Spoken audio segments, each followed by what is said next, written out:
Assalomu alaykum, adlomachilar. Xudo xolasa bitta klientimizga Panda mebel originalini qo'yib berdik. Ko'rishingiz mumkin, passivitkalar yonadi. Tumbuchkalarining tepalarida, trimolarida.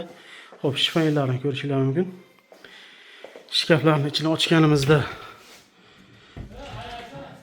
xo'p, tepada mishilkasi o'rtadan bo'lingan polkali variantda.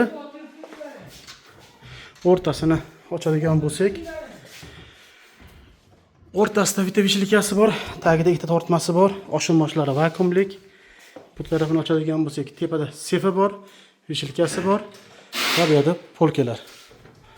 Xo'p, oynagi, tumbasi tepada. Bular sensorlik, yonib o'chadi. Shu variantda.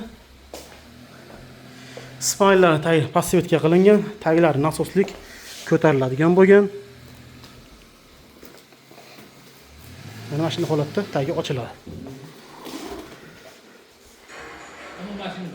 Xo'p, tumbuchkasi.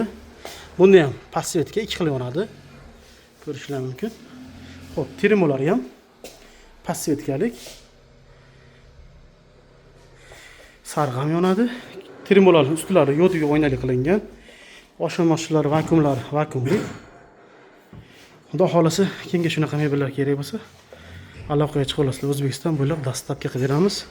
Farg'ona, Andijon, Namangan ustanobkasini qilib beramiz.